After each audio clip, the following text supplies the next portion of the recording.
இன்றைக்கி என்ன அப்படின்னா, இன்றைக்கி வந்து இந்த லெஹங்காவை தான் ஆல்ட்ரேட் பண்ண போகிறோம். இதில் என்ன பண்ண போகிறோம் அப்படின்னா, இதில் சட்டை, பாவாடை அப்படின்னு தனித்தனியாக இருக்கிறத 2யும் ஒன்றா சேர்த்து ஒரு ஃப்ராக் மாதிரி ரெடி பண்ண போகிறோம். எங்கள் ஊர்லலாம் கல்யாணத்துக்கு முன்னாடி மெஹந்தி வைப்பாங்கல்ல, அதுக்கு வந்து பொண்ணுக்கு இப்போ வந்து மேக்ஸிமம் லெஹங்கா தான் எடுக்கிறாங்க. அது அன்னைக்கு போடுறதோட சரி, அதுக்கப்புறம் யூஸ் பண்ணுறதே கிடையாது. இந்த லெஹங்காவை அப்படி ஃப்ராக்காக ஆல்ட்ரேட் பண்ணி கல்யாணத்துக்கு எதுக்காச்சும் போடலாம் அப்படின்னு சொல்லி தான் என் சிஸ்டர் இதை என்கிட்ட கொடுத்தா. இதில் ஹிப்பு பகுதியில் நாடா விடுறதுக்கு இருக்கும் இல்லையா, அதை பிரித்து தனியாக எடுத்துட்டு சட்டையையும் பாவாடையும் ஒன்றா சேர்த்து ஃப்ராக் மாதிரி ரெடி பண்ணிட்டேன். ஆனால் பத்தலையா எதுனா லெஹங்கா வந்து சிறுசாகிடுச்சான். லெஹங்கா எப்படி சிறுசாகும், நம்ம தான் பெருசாகிருப்போம். ஒத்துக்க மனசில் கட்டிலும் அதுதான் உண்மை.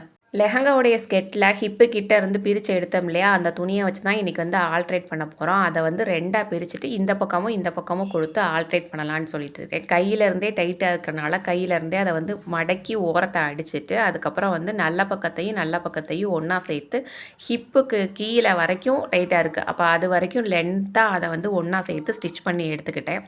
ஒரே துணி தான். ஃபஸ்ட்டு வந்து மேலே நல்ல பக்கத்துக்கு மேலே இதோடைய நல்ல பக்கத்தை வச்சு நேராக அப்படியே ஸ்டிச் போட்டு எடுத்துட்டு, அதுக்கப்புறம் இன்னொரு பக்கம் இருக்குது இல்லையா, அதோடைய நல்ல பக்கத்துக்கு மேலே இந்த துணியோட இன்னொரு சைடோடைய நல்ல பக்கத்தை வச்சு அப்படியே ஸ்டிச் பண்ணி எடுத்துக்க வேண்டியதுதான். இதே மாதிரி நம்ம கட் பண்ண இன்னொரு துணியை வந்து அந்த பக்கத்தில் வச்சு ஸ்டிச் பண்ணி ரெடி பண்ணி எடுத்துக்கலாம்.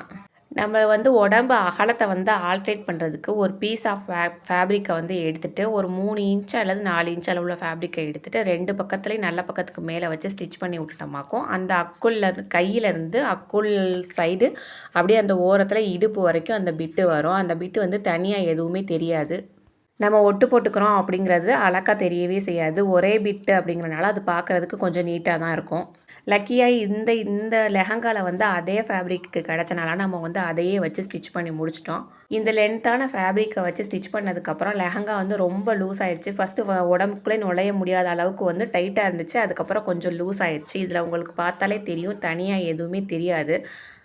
நம்ம போட்டுக்கிறது தனியாக தெரிஞ்சாலுமே அது நம்ம அக்குள் சைட்லேருந்து ஹிப் சைடு வரைக்கும் வரனால நம்ம கை வந்து அந்த இடத்த மறைச்சிரும். அதனால் வியர்டாக எதுவும் தெரியவே செய்யாது. இந்த மாதிரி ஆல்ட்ரேட் பண்ணுறதா இருந்தால் பண்ணலாம். உங்களுக்கு தேவைன்னா இந்த மாதிரி ஆல்ட்ரேட் பண்ணுங்கள். நல்லா இருந்தால் கமெண்ட் பண்ணுங்கள்.